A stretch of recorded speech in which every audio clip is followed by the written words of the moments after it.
Hey everybody, welcome to another Yukon Bob video. This could well be the last video of the season, and I am back to the place where I first began this season 5 months ago. Back at Lake Simcoe today, and we're going to go for a ride out on Lake Simcoe out of Beaverton. Started here in May for the first trip of the year, and middle of September now, this could well be the last trip of the year for the Yukon Bob Seadoo channels. We've got to do some traveling coming up, so I know the season can go on for a ways yet, but I'm going to be out of the country here again shortly. The last couple of videos that you've seen, the one on the Rideau and the one on the Thousand Islands, those were both posted to YouTube back a while ago. So I haven't actually been out on the Seadoo in a couple of weeks. I was in the Bahamas last week on a sailing trip on a 60-foot catamaran out of an area there called the Abacos. So that took up some time. Now I'm back and I want to get one more trip in before the end of the season. So this could be the last trip of the year. So come along with us. We're back where it all began 5 months ago at the beginning of the season, Lake Simcoe at Beaverton. We're just going to get the Seadoo loaded up and back into the water here. It's a little nippy today. I think we're only going to hit a high of about 18, 19 degrees this afternoon. Of course, it's going to be a little bit colder than that on the water. So I'm going to bring some extra layering to kind of stay warm out there. It's noon right now, and it's only about 14, 15 degrees. So yeah, we're heading towards fall real quick. But it's going to be nice and calm today, and the sun is out nice and bright, so it should be a good ride. All right, let's get some of the stuff out of the truck and into the Seadoo camera gear, water shoes, life jacket, all that sort of stuff. And like I said, I think I'll put a couple layers of clothing on, and if I need to take them off, I can always do that.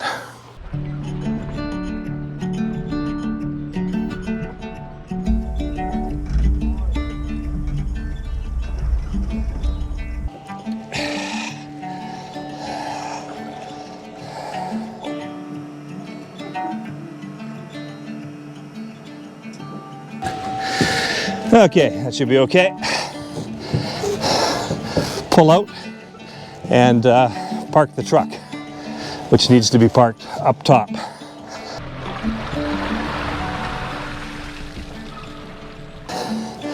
I actually put the Seadoo battery in the yard yesterday on the charger for about 4 or 5 hours because it hadn't been out in a couple of weeks, so I just want to make sure it was fully charged before heading out. So I put it on the charger and just made sure the battery was topped up.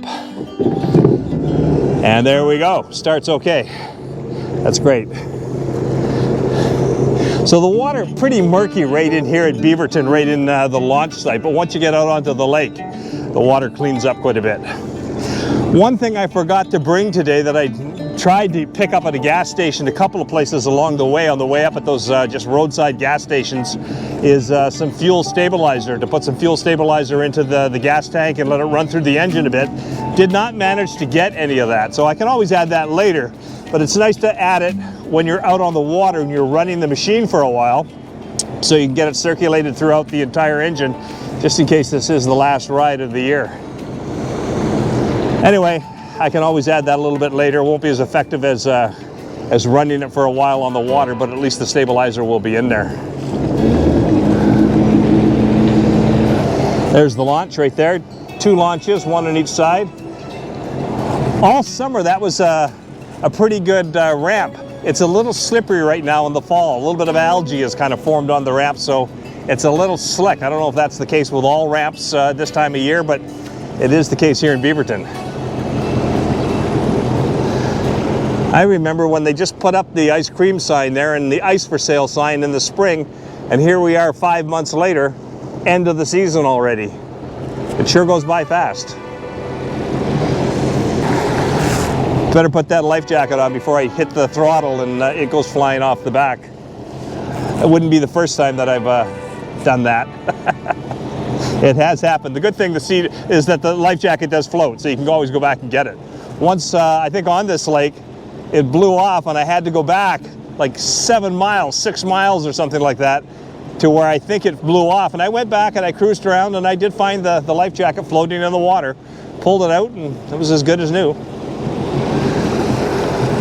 So this is the exit out of Beaverton Harbor, and then right out there is Lake Simcoe. Okay, I think everything is secure on the Seadoo. We've got the Garmin fired up.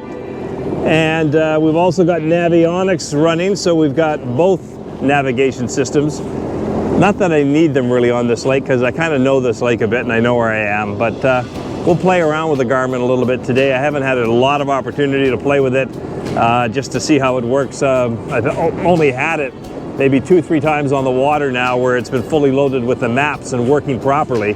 So I haven't had a lot of time to play around with it, because some of those trips have been with the Seadoo Tours riding group, and when you're riding with the group, it's not as easy to sort of stop and play around with the Garmin, but I'll have a chance to do that a little bit today. So yeah, get to know it a little bit better.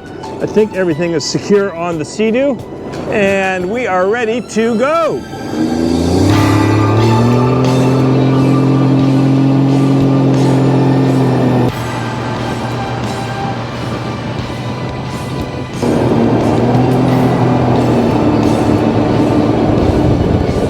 I gotta tell you, it is a little nippy out here today.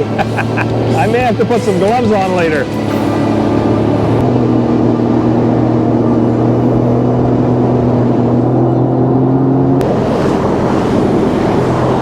Yeah, it's a little nippy out here today. A little cooler than I thought it was going to be, but I'll be all right. I think the plan for today, no real big plan. I think it's just basically kind of an end of season ride. But I think what I will do, which I tried to do at the very first ride of the year this year, was to head up to this little place off of Lake Simcoe called Lagoon City. It was a thing that was built in the 1960s. It's kind of the Venice of Ontario. There's all these canals that go back inland. The people have got boat slips and houses and condos and all sorts of things on this sort of inner land canal system. And we're going to go up and just take a look at that, cruise around some of the canals. It's a good thing to do today where it's a little cooler on the lake. Cruising in through there is going to be a lot warmer back in there. So I think that's what we're going to do. It's not all that far up on the east side of Lake Simcoe to the north side of Beaverton. So that's the plan. We're going to head up that way and just explore around a little bit of Lagoon City, which is up that way.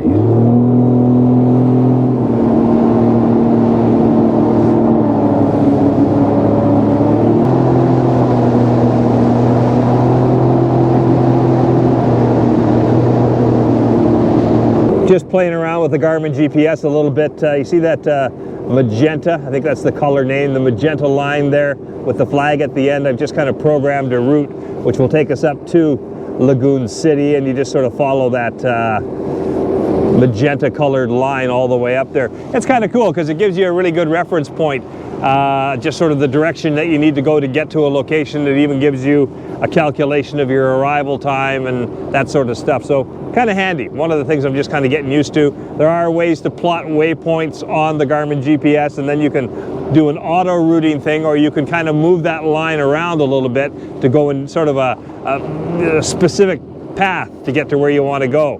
So there's all kinds of options, but again, just still kind of learning the system on it.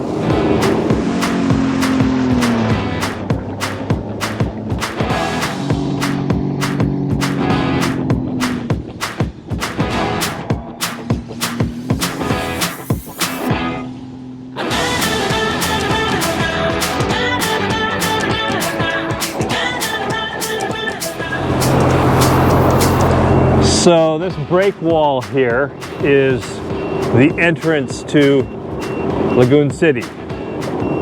What's beeping here? Potential hazard ahead. Oh, that's interesting. It's beeping on the Garmin. This is the first time I've seen this. It says potential hazard ahead. What is it, a rock or something? So I can hit OK and go back. Huh, that's the first time I've seen that. So it kind of warns you of some rocks ahead or that sort of thing. That's the first time I've seen that. The other Garmin I used to have, what was it called, Echo Map or something like that, it didn't seem to have that, but this does have it. It gives you a little bit of a warning if there's some hazards up ahead. So kind of handy. I'm not sure what the hazard was, but it's beeping at me. Here's the entrance, by the way, to Lagoon City. This little entrance takes you right back into the canal systems of Lagoon City, and we're just going to head in there and take a little cruise through and show you what it looks like in there. I have done a video on this in the past. Not this year, I think it was last year, maybe the year before, I can't remember. I have been in here a couple of times now, but I remember the very first time I came in here, I came in by road in a vehicle, I was just looking around Ontario after I moved here, finding new areas, and I came into this area and I thought, wow, what a cool little area. And now I've been into it a couple of times by water.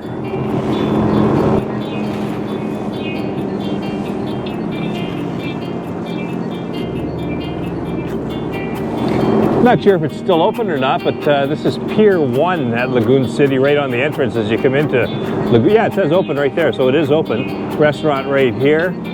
And I think this is a bit of a health and wellness kind of place as well. You know, they've got massages and they do yoga and stuff in there, I think. From what I saw online, it's more than just a restaurant. There's some other health-related things in there. And when I was here in the beginning of the year, or was it last summer, I can't remember, I remember this great big boat. It's still here. 60-footer.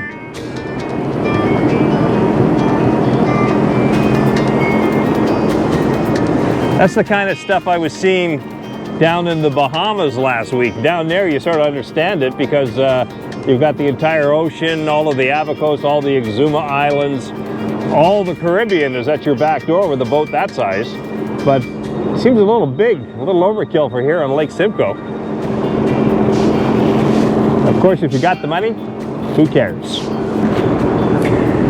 Probably not going to be too much longer before the big pullout begins, and all of these boats that we're seeing on the water right now are pulled out of the water and put in dry dock for the winter. How do you like my new hat? Picked it up in the Bahamas last week. Spent an entire week looking for a hat all around the Avocos Islands. Couldn't find one, or they were too pricey out there. You know, they were $35 US for a baseball cap. I wasn't going to pay that. So I finally found one just before I was leaving NASA last week, right at the airport. Saw this one, liked the color of it, so I picked up myself a hat. It's kind of what I like to do whenever I'm at a new location. I like to get a hat, if it's reasonably priced. I think what I'm going to do here is put the Seadoo drone up in the air. If you'll recall, the very first video I did on Lake Simcoe this year, I used the Seadoo drone, and it was the very first time I had flown it. I bought it over the winter, and it crashed and went into the water here in Lake Simcoe. I managed, after about 3 weeks, maybe a month, in negotiations with Seadoo to get it replaced with some insurance money. I think it cost me $150 US to get it replaced. So I got it back. I've used it a couple of times this summer, and it seems to do pretty well.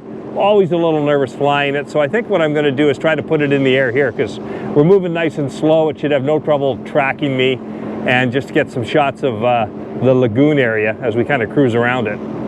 Just got to find a place where I can launch it from that's going to be nice and safe. And then the trick will be where to retrieve it.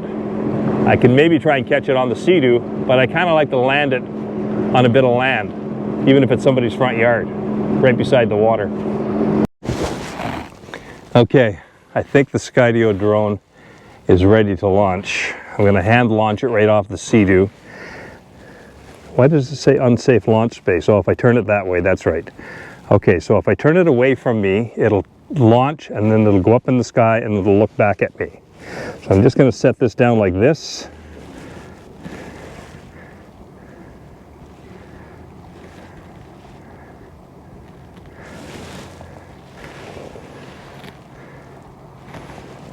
I'm going to hit launch.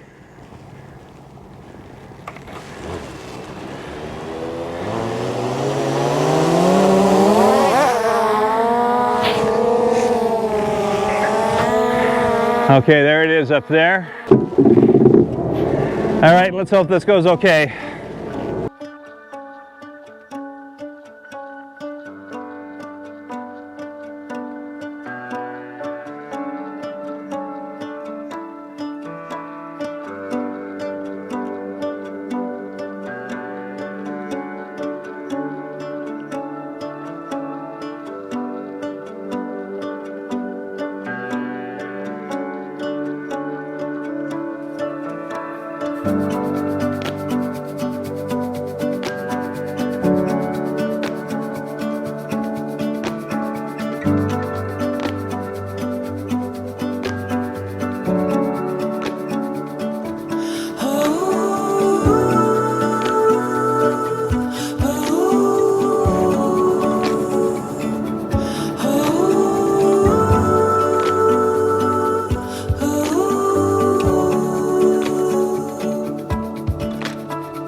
Seadoo, back on the ground, successful flight.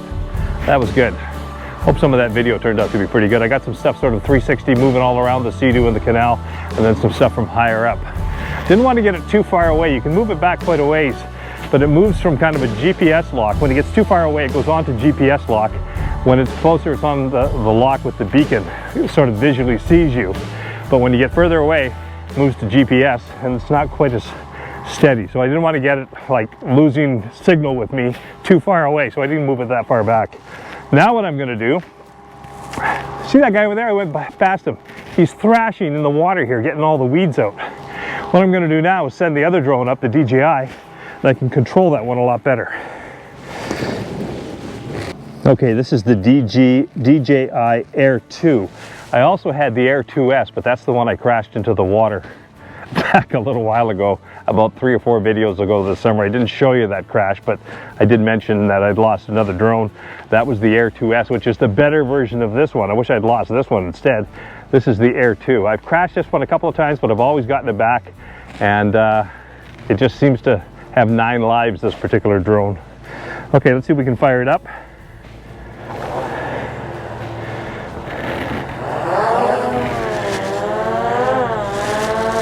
So while the Seadoo there has really good autonomous control, I can just hit the beacon and move it all around me, and it'll go into position really easily.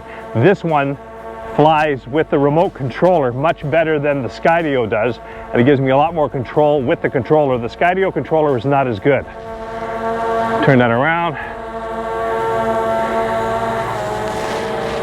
and move it away.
Okay, we'll call that a successful drone flight. 2 drone flights, one with the Seadoo flying autonomously, and then the DJI Mavic Air 2 flying with the remote controller. So I hope that gives you a little sense of just what Lagoon City looks like from the air and from the water.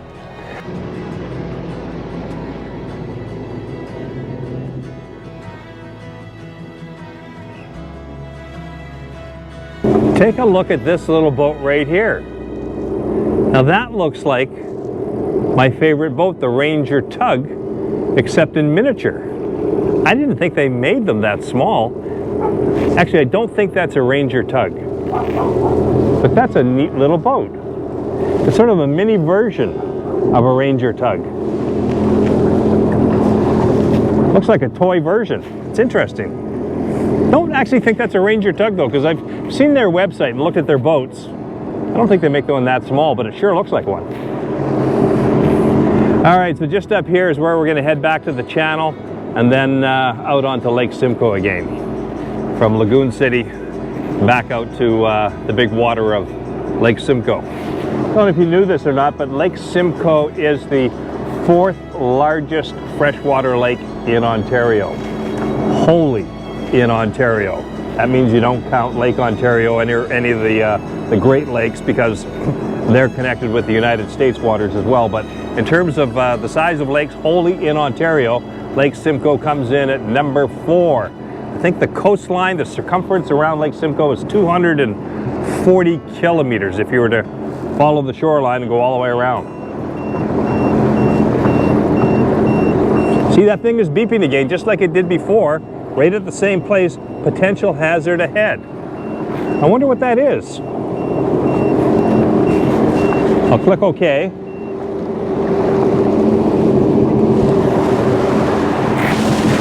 I wonder if it's something kind of buried in the water or close to the surface in the water, or whether it's just the entrance to the channel there. I don't really know. It shows me a little red thing on the map, and it beeps and it warned me the same going in as coming out. So there's something there, or there's some potential hazard there. I just don't see what it is. Well, that's going to do it, guys, for another Yukon Bob video for today, and quite possibly for the 2022 Seadoo season. Thanks very much for coming along over these last 4 or 5 months on all the different outdoor adventures we have gotten into over the number of lakes we've been to in southern Ontario area. It's been great having you along. Nice to hear from you in the comments. Always appreciate that. I'm going to be doing some traveling over the next little while. I'm heading down to North Carolina in a week or so, or 10 days. Got a house rented down there for a week, so that's probably going to do it for my season on the water. I know some people are going to still be out sea-dooing well into October, but I won't be back probably for a couple of weeks, so that's just going to do it for me, I think. Doing some traveling this winter to tropical destinations: Belize, St. Vincent and the Grenadines, Antigua, a couple more, I can't remember. They're out there somewhere. Gotta check the calendar. Yeah, I'm gonna be doing some sailing with trade winds this winter in tropical areas, so maybe we'll make some videos of those trips. You might be interested in seeing some of that stuff. Not Sea-Doo related, but water related. So hopefully we can produce a few videos over the winter and stay in touch. Thanks very much for being with us all summer. Really appreciate you guys watching the videos. Nice to have you with us, and we'll see you in the spring. We'll see you before then, but in terms of sea-dooing, we'll see you again next spring. So thanks for coming along. Take care, guys. Stay safe on the water if you're still continuing your adventures out there, and we'll see you on the next video. Take care.